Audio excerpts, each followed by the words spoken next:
أنت الرحمن يا الله، أنت الرحيم يا الله، أنت السلام يا الله، أنت العزيز يا الله، أنت القدوس يا الله، أنت الجبار يا الله. ولله الأسماء الحسنى فادعوه بها. نحمده ونصلي على رسوله الكريم، أما بعد فأعوذ بالله من الشيطان الرجيم. بسم الله الرحمن الرحيم. رب اشرح لي صدري ويسر لي أمري واحلل عقدة من لساني يفقهوا قولي.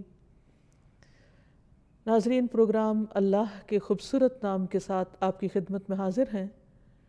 آج ہم انشاءاللہ لفظ جلالہ یعنی اللہ، جو اللہ سبحانہ تعالیٰ کا ذاتی نام ہے، اس پر بات کریں گے۔ قرآن مجید میں اللہ سبحانہ تعالیٰ نے اپنا تعارف خود اللہ کے نام کے ساتھ کروایا ہے، اور اس کے لیے اس کا بہترین تعارف آیت الکرسی میں ہوا ہے۔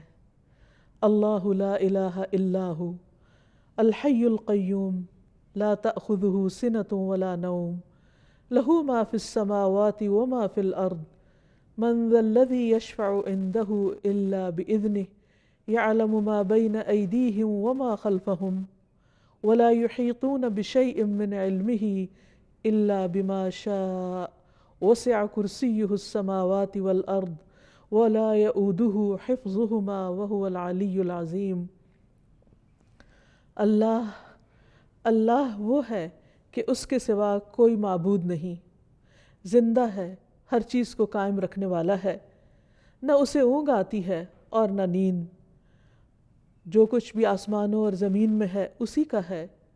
کون ہے جو اس کے پاس اس کی اجازت کے بغیر سفارش کرے؟ وہ جانتا ہے جو کچھ ان کے سامنے ہے اور جو ان کے پیچھے ہے، اور وہ اس کے علم میں سے کسی چیز کا احاطہ نہیں کر سکتے مگر جتنا وہ خود چاہے۔ اس کی کرسی آسمان و زمین پر چھائی ہوئی ہے، اور اسے ان دونوں کی حفاظت نہیں تھکاتی۔ وہ سب سے بلند اور سب سے بڑا ہے۔ یہ ہے اللہ رب العالمین۔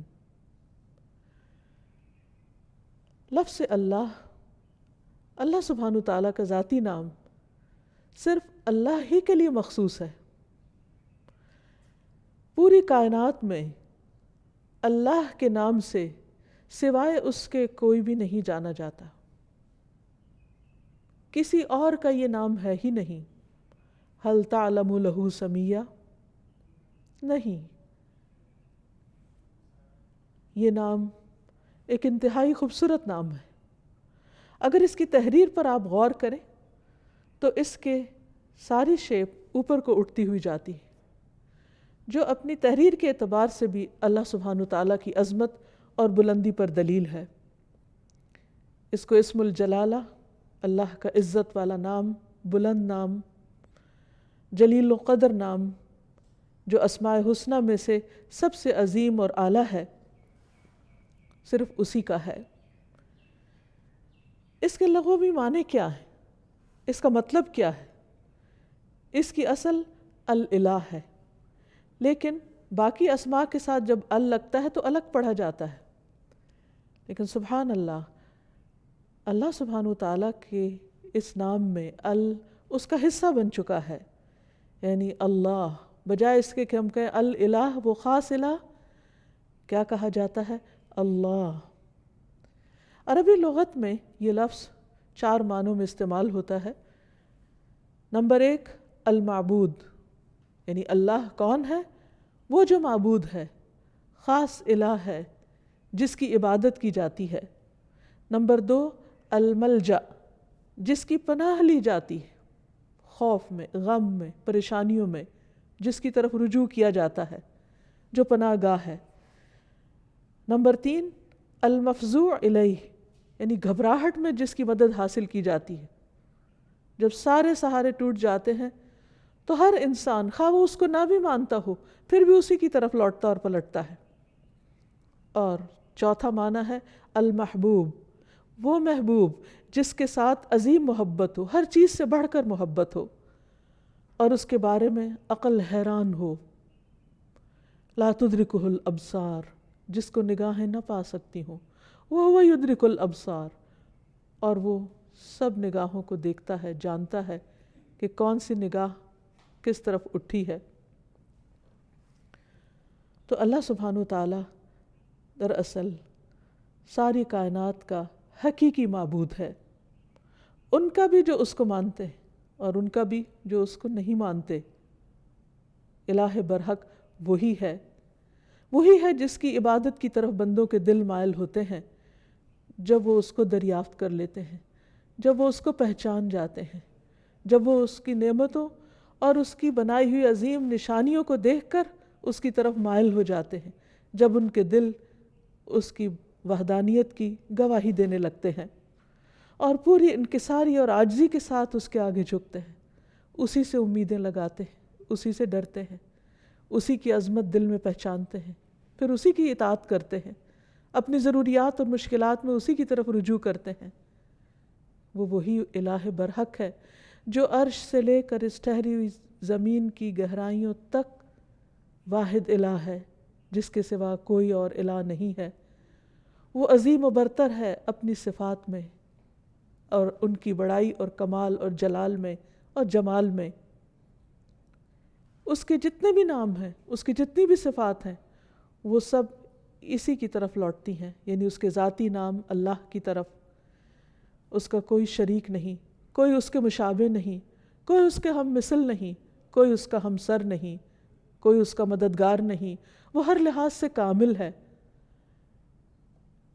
اللہ جو دلوں کے لیے باعث راحت ہے، جس کا ذکر، جس کا تصور، جس کا خیال اور جس پر ایمان دلوں کے اطمینان کا ذریعہ ہے. انسان جب اس کو دریافت کر لیتا ہے، جب اس کو پا لیتا ہے، جب اس کو پہچان لیتا ہے، تو پھر ہر چیز سے بے نیاز ہو جاتا ہے. اللہ جل جلالہ کا یہ نام قرآن مجید میں سب سے زیادہ استعمال ہوا ہے. 2500 سے زیادہ بار لفظ اللہ قرآن مجید میں مختلف جگہوں پر آیا ہے، مختلف آیات میں. اور جس آیت میں اللہ سبحانہ تعالیٰ کا تعارف کروایا گیا، وہ آیت الکرسی قرآن مجید کی سب سے بڑی آیت شمار ہوتی ہے. ابی ابن کعب سے مروی ہے کہ نبی صلی اللہ علیہ وسلم نے ایک مرتبہ ان سے پوچھا کہ قرآن کریم میں سب سے عظیم آیت کون سی ہے؟ انہوں نے کہا اللہ اور اس کا رسول جانتے ہیں. نبی صلی اللہ علیہ وسلم نے ان سے پھر کئی بار پوچھا تو اس پر انہوں نے عرض کیا آیت الکرسی. اس پر آپ بہت خوش ہوئے اور فرمایا کہ ابو المنذر تمہیں علم مبارک ہو، یعنی واقعی تمہارے پاس علم ہے، تم جانتے ہو کہ اللہ کون ہے. اور اس کا تعارف قرآن مجید میں جس آیت میں ہے، وہ آیت اسی بنا پر سب سے بڑی آیت شمار ہوتی ہے. پھر ہر رسول نے اپنی اپنی امت کو اللہ ہی کی عبادت کی طرف بلایا، اسی الہ کی طرف متوجہ ہونے کے لیے کہا. قرآن مجید سے ہمیں پتہ چلتا ہے کہ جس قوم میں بھی کوئی نبی جو آیا، اس نے لوگوں کو اللہ کی عبادت ہی کی دعوت دی. ارشاد باری تعالیٰ ہے وَلَقَدْ بَعَثْنَا فِي كُلِّ أُمَّةٍ رَسُولًا أَنِ اعْبُدُوا اللَّهَ وَاجْتَنِبُوا الطَّاغُوتَ. ہم نے ہر امت میں ایک رسول بھیجا جو انہیں یہی کہتا تھا کہ لوگو اللہ کی عبادت کرو اور طاغوت سے بچو، یعنی غیر اللہ کی عبادت سے بچو. نبی صلی اللہ علیہ وسلم نے بھی لوگوں کو اللہ سبحانہ تعالیٰ ہی کی عبادت کی طرف بلایا. ربیہ بن عباد دیلمی سے روایت ہے، یہ وہ صحابی ہیں جنہوں نے جاہلیت کا زمانہ بھی پایا اور پھر مسلمان ہو گئے. تو یہ کہتے ہیں کہ انہوں نے نبی صلی اللہ علیہ وسلم کو ذوالمجاز نامی بازار میں دیکھا. آپ لوگوں کو لا الہ الا اللہ کی دعوت دے رہے تھے اور فرما رہے تھے کہ یا ایھا الناس قولوا لا الہ الا اللہ تفلحوا، اے لوگو لا الہ الا اللہ کہہ دو تو تم فلاح پا جاؤ گے.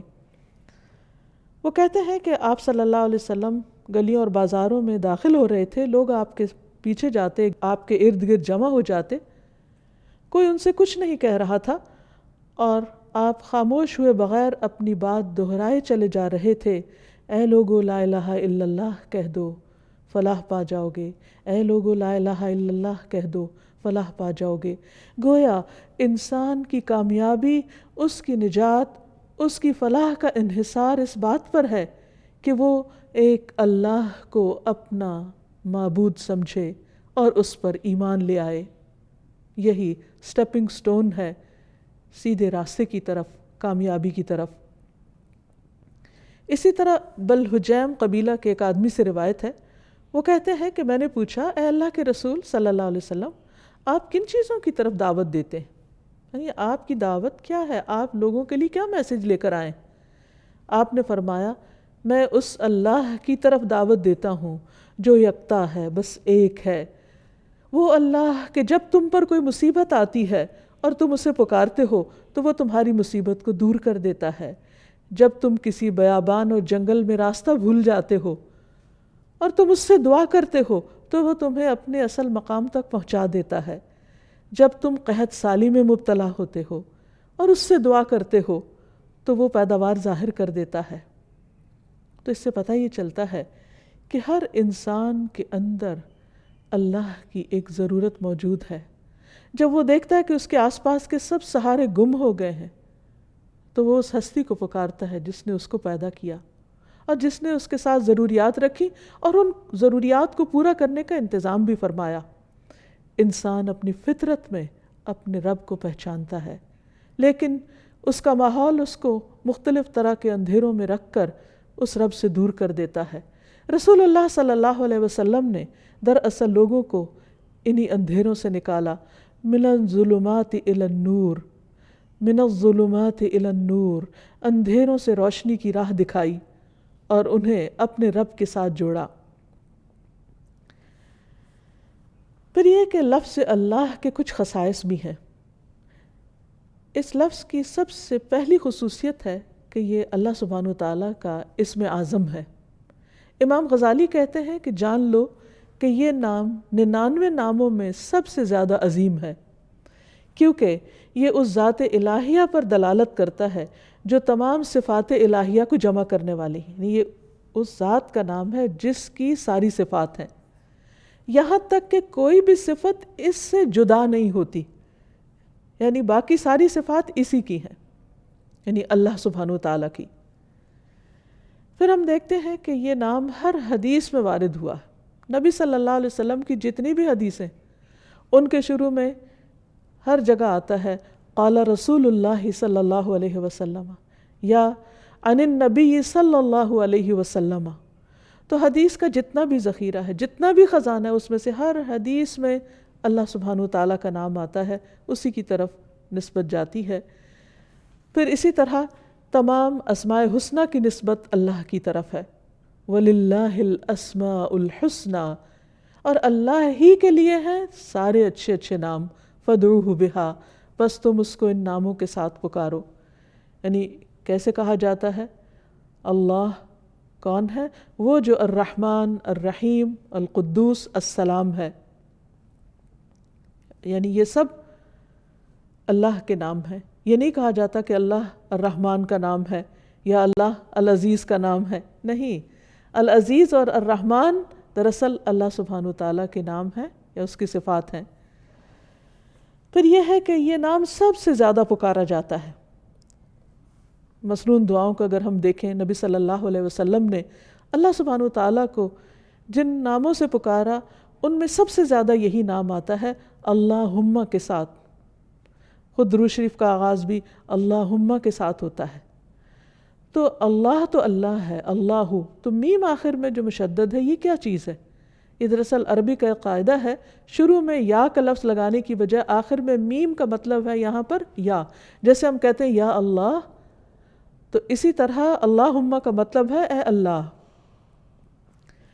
حسن بصری کہتے ہیں اے اللہ دعاؤں کے مرکز، جب مانگنے والا کہتا ہے یا اللہ میں تجھ سے سوال کرتا ہوں، گویا وہ یہ کہتا ہے کہ میں اس اللہ سے دعا کرتا ہوں جس کے سب اچھے اچھے نام ہیں اور جس کے بلند نام اور بلند صفات ہیں۔ پھر یہ بھی یاد رکھیے کہ مخلوق میں سے کسی کے اندر آج تک جرأت نہیں ہوئی کہ وہ اپنا یا کسی اور کا نام اللہ رکھ دے۔ اللہ سبحانہ وتعالیٰ نے سب کی زبانیں پکڑ رکھی، کہ یہ نام اس کے سوا کوئی اور رکھ ہی نہیں سکتا، یہ صرف اسی کی خصوصیت ہے۔ اور پھر یہ کہ تمام امتیں اس نام سے متعارف ہیں، کوئی اس نام کا انکار نہیں کرتی۔ پھر اسی طرح ہم دیکھتے ہیں کہ ہماری نماز کے ہر ایکشن میں یہ نام لیا جاتا ہے۔ مثلا نماز کا آغاز ہوتا ہے تکبیر تحریمہ سے، آغاز میں پہلا لفظ ہی کیا ہے؟ اللہ اکبر، اللہ سب سے بڑا ہے۔ پھر دعا استفتاح ہے، اس میں آتا ہے سبحانک اللہم و بحمدک، اللہ کا نام ہے۔ رکوع میں ہم جو دعائیں مانگتے ہیں ان میں سے دعا ہے سبحانک اللہم ربنا و بحمدک۔ پھر قومہ میں جب کھڑے ہوتے ہیں سمع اللہ لمن حمدہ۔ پھر سجدے میں جاتے ہیں تو کہتے ہیں اللہم لک سجدت، اے اللہ میں نے تیرے لیے سجدہ کیا۔ پھر تشہد کی دعاؤں میں سے ہے اللہم اغفر لی ما قدمت وما اخرت وما اسررت وما اعلنت، اے اللہ مجھے بخش دے جو بھی میں نے پہلے گناہ کیے، جو بعد میں کیے، جو چھپ کے کیے اور جو ظاہری طور پر کیے۔ پھر نماز کے اختتام کس پر ہوتا ہے؟ السلام علیکم ورحمۃ اللہ، اس میں بھی اللہ کا نام لیا جاتا ہے۔ تو گویا پورا دن ہم اس کی تکرار کرتے رہتے ہیں، نمازوں کے اندر بھی اور نمازوں کے باہر بھی۔ دن کا آغاز ایک مسلمان کس طرح کرتا ہے؟ سب سے پہلے دعا مانگتا ہے الحمدللہ الذی احیانا بعد ما اماتنا۔ گویا آنکھ کھلتے ہی پہلا لفظ جو اس کی زبان پر آتا ہے وہ اللہ کے شکر کا ہے، الحمدللہ۔ پھر اسی طرح مختلف کام کاج کرتے ہوئے اگر چھینک آ جاتی ہے تو الحمدللہ، کسی اچھی چیز کو دیکھتا ہے انسان تو سبحان اللہ، اللہ کی قدرت یاد آتی ہے۔ پھر کسی چیز پر حیران ہوتا ہے کہتا ہے ماشاء اللہ۔ پھر اسی طرح کوئی گناہ ہو جاتا ہے تو کہتا ہے استغفر اللہ۔ بلندی کی طرف چڑھنے لگتا ہے تو کہتا ہے اللہ اکبر، نیچے کو اترنے لگتا ہے تو کہتا ہے سبحان اللہ۔ پھر اسی طرح دن کے سارے کام کاج کرتے ہوئے جب رات کو سونے لگتا ہے تو دائیں طرف لیٹتے ہوئے اپنا دائیں ہاتھ اپنے دائیں گال کے نیچے رکھ کر اپنے رب کو پکارتا ہے اللہم بسمک اموت و احیا۔ پھر اسی طرح اس نام کی کچھ اور خصوصیات ہیں، اور وہ یہ کہ عربی میں قسم کے لیے جو تا استعمال ہوتی ہے وہ صرف اسی نام پر وارد ہوتی ہے، تاللہ۔ پھر اسی طرح اس لفظ کا خاصہ یہ ہے کہ الحمد کا استعمال صرف اللہ کے ساتھ ہوتا ہے، یہ نہیں ہوتا الحمد الرحمن، الحمد للرحمن یا الحمد للرحیم، نہیں، الحمد للہ۔ اسی طرح باقی بھی بہت سے جب ہم دعائیں اللہ تعالیٰ سے مانگتے ہیں یا اللہ تعالیٰ کی تعریف بیان کرتے ہیں تو لفظ اللہ ہی کے ساتھ کر رہے ہوتے ہیں۔ پھر اس نام کی بہت سی برکات بھی ہیں، یعنی یہ صرف ایسا نہیں کہ صرف ایک نام ہے، بلکہ یہ ہماری روح اور ہمارے دل کی زندگی ہے۔ جب ہم تکلیف میں ہوتے ہیں، جب ہم کسی بھی طرح تنہا محسوس کرتے ہیں تو یہ نام ہمارے اندر سے تنہائی کا احساس ختم کر دیتا ہے۔ اللہ سبحانہ وتعالیٰ کا یہ نام یعنی اللہ جو اس کا ذاتی نام ہے، یہ صرف ایک نام ہی نہیں، اس کی بہت سی برکات بھی ہیں، اس کے بہت سے فائدے ہیں۔ یہ صرف اس کا نام نہیں، یہ اس کی پہچان بھی ہے، اور یہ ہماری دل، روح اور جان کی زندگی ہے۔ ہم جب تنہا ہوتے ہیں تو جو ہی اس کا نام لیتے ہیں یوں لگتا ہے کوئی تنہائی نہیں۔ جب خوف زدہ ہوتے ہیں اور اس کو پکارتے ہیں تو لگتا ہے کوئی خوف نہیں، ایک دم دلوں کو قرار آ جاتا ہے، تسکین مل جاتی ہے۔ اگر انسان تکلیف کے وقت بسم اللہ کہتا ہے تو اس کی تکلیف دور ہو جاتی ہے۔ حضرت جابر کہتے ہیں کہ جب غزوہ احد میں طلحہ رضی اللہ عنہ کی انگلی کٹی تو انہوں نے سی کہا، جیسے عام طور پر ہمارا ریاکشن ہوتا ہے، تو رسول اللہ صلی اللہ علیہ وسلم نے فرمایا اگر تم اس وقت بسم اللہ کہتے، یعنی سی کرنے کی بجائے اللہ کے نام کو یاد کرتے تو فرشتے تمہیں اٹھا لیتے اس حال میں کہ لوگ تمہیں دیکھ رہے ہوتے۔ یعنی اتنی قوت ہے اس نام کے اندر۔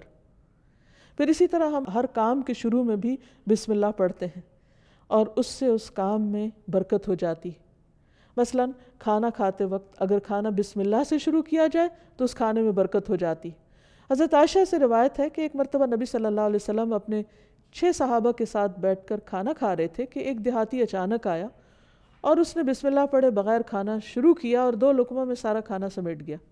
تو آپ صلی اللہ علیہ وسلم نے فرمایا اگر یہ بسم اللہ پڑھ لیتا تو تم سب کو یہ کھانا کفایت کر جاتا. یعنی اگر بسم اللہ سے یہ آغاز کرتا تو 6 میں اگر 7واں بھی شامل ہو جاتا تو سب کی بھوک دور ہو جاتی. اور اس موقع پر آپ نے یہ تعلیم دی کہ جب تم میں سے کوئی شخص کھانا کھائے تو اسے اس پر بسم اللہ پڑھ لینی چاہیے، اور اگر وہ شروع میں بسم اللہ بھول جائے تو یاد آنے پر بسم اللہ اولہ و آخرہ پڑھ لیا کرے. وحشی بن حرب اپنے والد سے اور وہ ان کے دادا سے روایت کرتے ہیں کہ ایک مرتبہ ایک شخص نے کہا کہ ہم کھانا تو کھاتے ہیں لیکن ہماری بھوک ختم نہیں ہوتی. آپ نے فرمایا شاید تم الگ الگ کھاتے ہو، تو تم اکٹھے ہو کر کھایا کرو، مل کر کھایا کرو، اور کھانے کے وقت بسم اللہ پڑھ لیا کرو.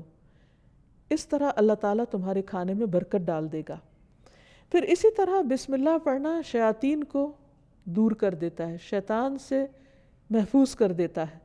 حضرت انس کہتے ہیں کہ رسول اللہ صلی اللہ علیہ وسلم نے فرمایا جنوں کی آنکھوں اور انسانوں کی شرمگاہوں کا پردہ یہ ہے کہ جب کوئی اپنے کپڑے اتارے، یعنی جسے نہانے وغیرہ کے لیے، تو بسم اللہ پڑھ لے.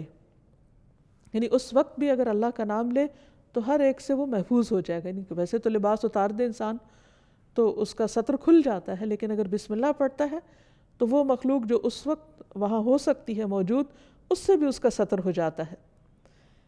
پھر اسی طرح نبی صلی اللہ علیہ وسلم کا طریقہ یہ تھا کہ رات کو جب سونے لگتے تو اپنا بستر جھاڑتے وقت بھی بسم اللہ پڑھا کرتے تھے. ابو ہریرہ کہتے ہیں کہ رسول اللہ صلی اللہ علیہ وسلم نے فرمایا جب تم میں سے کوئی اپنے بستر پر جائے تو اپنے تہبند کے پلو سے، یعنی اس کا ایک کونا پکڑے اور اس سے اپنے بستر کو جھاڑے اور ساتھ بسم اللہ پڑھے، کیونکہ وہ نہیں جانتا کہ کون اس کے بعد اس کے بستر پر آیا. ہو سکتا ہے کوئی ایذا دینے والا، تکلیف دینے والا کیڑا مکوڑا ہو. تو جب اللہ کا نام لیا جائے گا تو کوئی چیز اس کو رات سوتے وقت نقصان نہیں دے گی. لیکن اس کے برعکس جب کوئی شخص اللہ کا نام نہیں لیتا تو پھر وہ کئی قسم کے نقصان اٹھا سکتا ہے. مثلا کھانے میں اگر بسم اللہ نہیں پڑھی تو وہ چیز شیطان کا رزق بن سکتی ہے. ابن عباس کہتے ہیں رسول اللہ صلی اللہ علیہ وسلم نے فرمایا کہ ابلیس نے کہا اے رب تو نے اپنی ساری مخلوق کا رزق واضح طور پر بتا دیا ہے، تو میرا رزق کہاں ہے، میں کیا کھاؤں گا؟ فرمایا ہر وہ چیز جس پر میرا نام نہ لیا جائے وہ تمہارا رزق ہے. تو اس سے آپ اندازہ لگائیے کہ ہم جب کھانے پر اللہ کا نام نہیں پڑھتے تو یہ معمولی سی بات نہیں ہے. ہم دراصل اپنا ہی کھانا اپنے دشمن کو کھلا رہے ہوتے ہیں. پھر اسی طرح جب انسان گھر میں داخل ہوتا ہے تو گھر میں داخل ہوتے وقت اگر اللہ کا نام نہیں لیتا اور کھانا کھاتے وقت اللہ کا نام نہیں لیتا تو شیطان کہتا ہے کہ آج اس گھر میں تمہارے لیے کھانا بھی ہے اور رات گزارنے کی جگہ بھی ہے.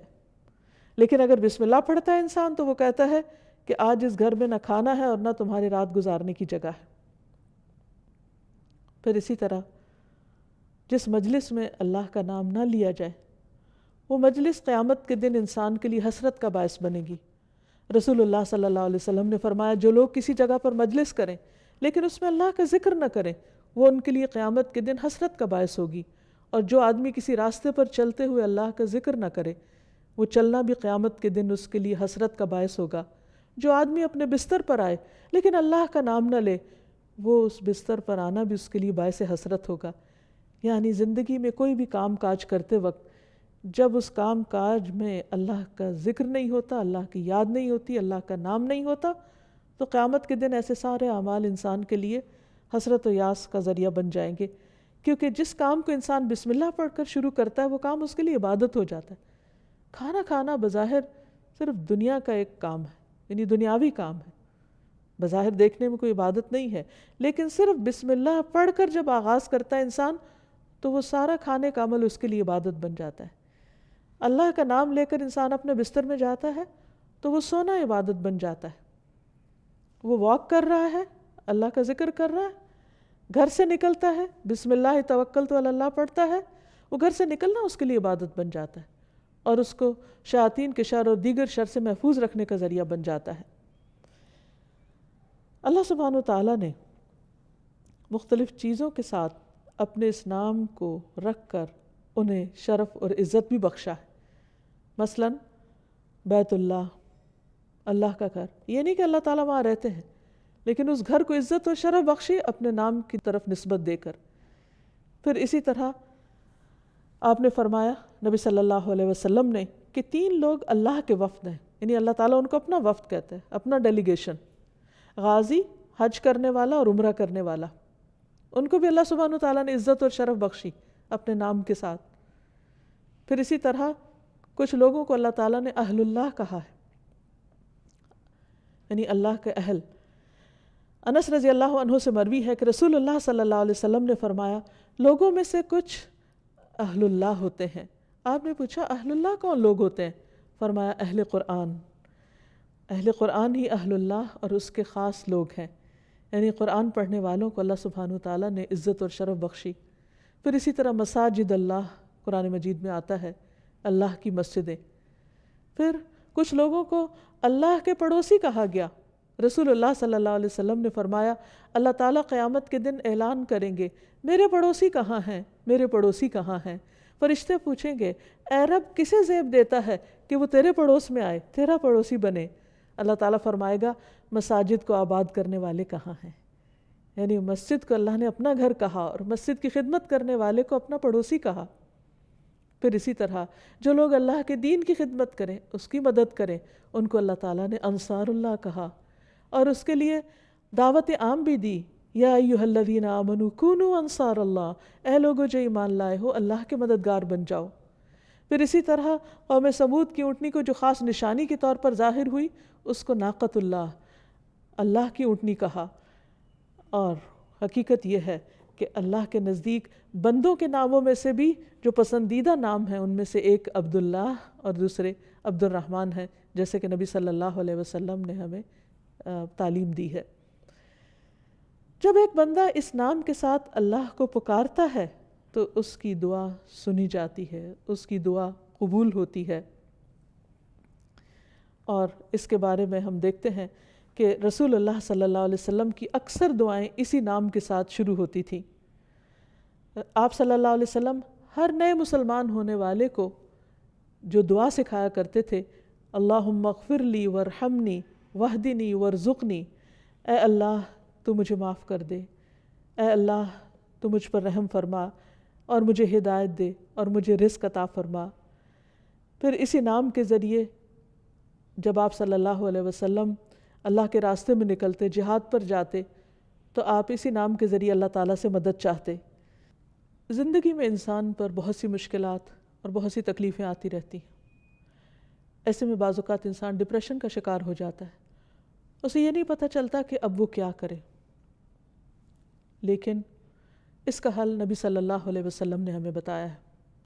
حضرت اسماء بنت امیس کہتی ہیں کہ مجھ سے رسول اللہ صلی اللہ علیہ وسلم نے فرمایا کیا میں تمہیں ایسے کلمات بتاؤں کہ جن کو پڑھنے سے غم اور پریشانی دور ہو جاتی ہے، اور وہ ہے اللہ اللہ ربی لا اشرک بہ شیئا، اللہ اللہ ہی میرا رب ہے، میں اس کے ساتھ کسی کو شریک نہیں کرتا۔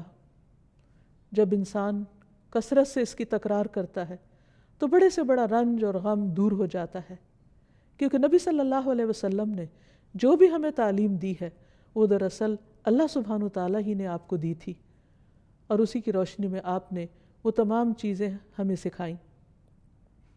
اسی طرح حضرت یعقوب علیہ السلام پر جب بہت غم آیا بیٹے کی جدائی کا، تو انہوں نے بندوں سے شکوہ شکایت نہیں کی، بلکہ کیا کہا، انما اشکو بثی وحزنی الی اللہ، انما اشکو، بے شک میں شکوہ کرتا ہوں، بثی وحزنی، اپنے رنج و غم کا، الی اللہ، صرف اللہ کی طرف۔ اور حقیقت یہ ہے کہ جب انسان ایسی حالت میں اللہ کی طرف رجوع کرتا ہے تو اللہ سبحانہ وتعالیٰ اپنے غیب کے خزانوں سے اس کی مدد کرتا ہے اور اس کو تنہا نہیں چھوڑتا، اس کو تھام لیتا ہے۔ لفظ اللہ کے ساتھ پکارنا دعاؤں کی قبولیت کا ذریعہ بنتا ہے۔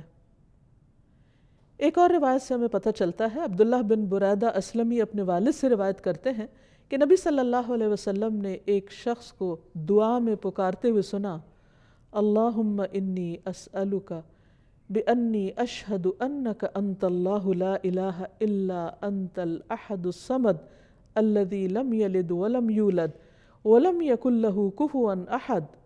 تو آپ نے فرمایا قسم ہے اس ذات کی جس کے ہاتھ میں میری جان ہے، اس نے اللہ کے اس نام کے ساتھ دعا کی ہے جس کے ساتھ دعا کی جائے تو قبول کی جاتی ہے، اور اگر سوال کیا جائے تو عطا کر دیا جاتا ہے۔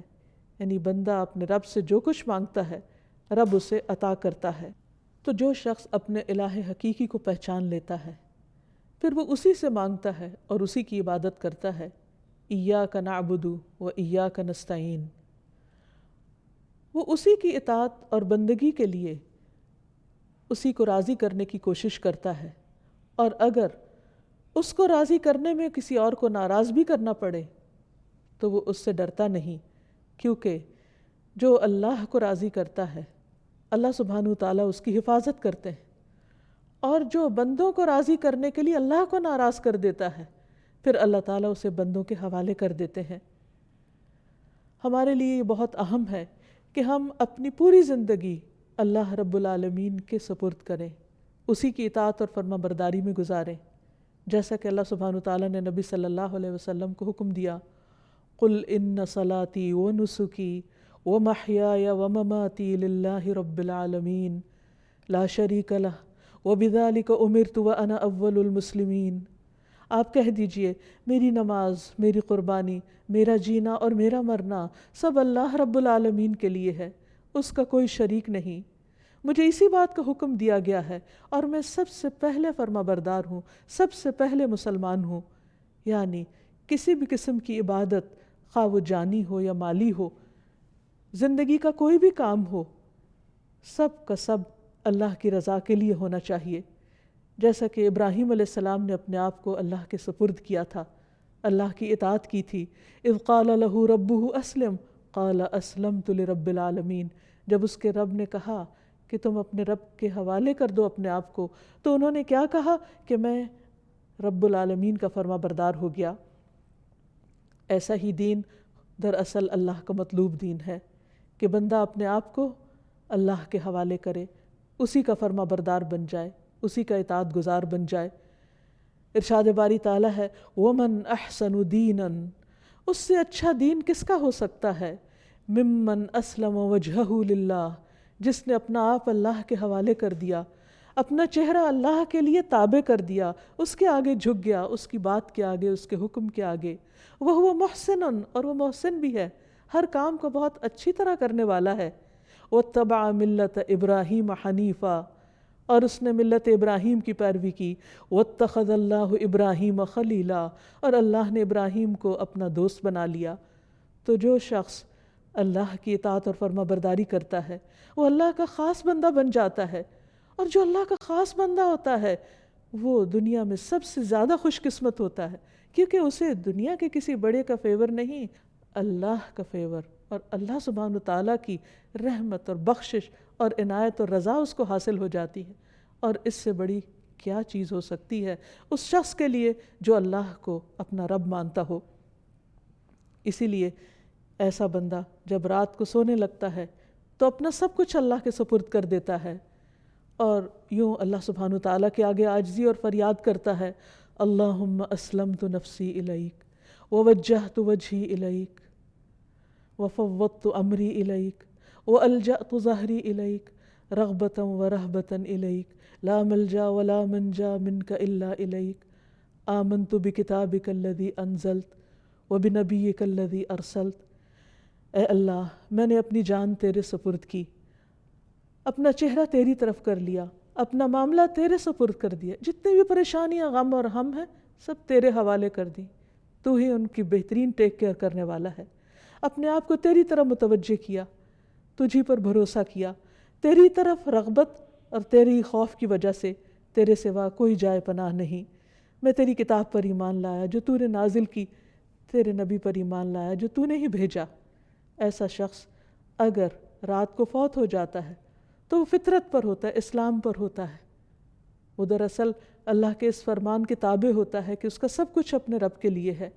اور اگر وہ صبح کرتا ہے تو حدیث میں آتا ہے کہ ایسا شخص خیر پر، بھلائی پر صبح کرتا ہے۔ حقیقت یہ ہے کہ جو لوگ اللہ کو پہچان لیتے ہیں وہ سب سے بڑھ کر اللہ سے محبت کرنے والے ہوتے ہیں، اور یہی ان کے ایمان کا تقاضا ہوتا ہے۔ والذین آمنوا اشد حبا للہ، وہ لوگ جو ایمان والے ہیں وہ اللہ کی محبت میں سب سے زیادہ شدید ہوتے ہیں۔ نبی صلی اللہ علیہ وسلم نے فرمایا، تم میں سے کوئی شخص اس وقت تک مومن نہیں ہو سکتا جب تک اسے اللہ اور اس کے رسول دوسرے سب لوگوں سے زیادہ محبوب نہ ہو جائیں۔ ایسے لوگ صرف محبت ہی نہیں کرتے، وہ اللہ سے ڈرتے بھی ہیں، اور جو اللہ سے ڈرتے ہیں پھر وہ لوگوں سے نہیں ڈرتے، اور جب وہ اللہ سے ڈرتے ہیں تو اللہ کے ڈر سے پھر وہ اللہ کی نافرمانی کے کام چھوڑ دیتے ہیں، پھر ان کی محبت اور ان کی نفرت بھی اللہ ہی کی خاطر ہوتی ہے، پھر وہ اللہ کو کثرت سے یاد کرنے والے ہوتے ہیں اور اس حکم پر عمل کرنے والے۔ یا ایھا الذین آمنوا اذکروا اللہ ذکرا کثیرا، اے لوگو جو ایمان لے آئے ہو اللہ کا ذکر کرو، اللہ کو یاد کرو، کثرت سے یاد کرنا، وسبحوہ بکرۃ واصیلا، اور صبح و شام اس کی تسبیح بیان کرو۔ ایسے ہی لوگ سب سے آگے نکل جانے والے ہیں، ایسے ہی لوگ سب سے آگے بڑھ جانے والے ہیں، اور انہی کا انجام بہترین ہے۔ نبی صلی اللہ علیہ وسلم نے فرمایا، مفردون سبقت لے گئے۔ لوگوں نے پوچھا، اللہ کے رسول صلی اللہ علیہ وسلم وہ کون ہیں؟ آپ نے فرمایا، اللہ کا بہت زیادہ ذکر کرنے والے مرد اور عورتیں۔ اللہ سے دعا ہے کہ اللہ تعالی ہمیں ان لوگوں میں شامل کر لے جو سب سے زیادہ اس کو یاد کرنے والے ہیں، کیونکہ اسی میں دلوں کا اطمینان، دلوں کی راحت اور آخرت کی کامیابی ہے۔ وآخر دعوانا ان الحمد للہ رب العالمین۔ سبحانک اللہم وبحمدک اشہد ان لا الہ الا انت استغفرک واتوب الیک۔ یا اللہ انت الحسیب، یا اللہ انت الشافی، یا اللہ انت المبین، یا اللہ أنت الوكيل، يا الله أنت القيوم، يا الله أنت المتين، يا الله أنت السبوح، يا الله لا إله إلا الله محمد رسول الله، لا إله إلا الله محمد رسول الله۔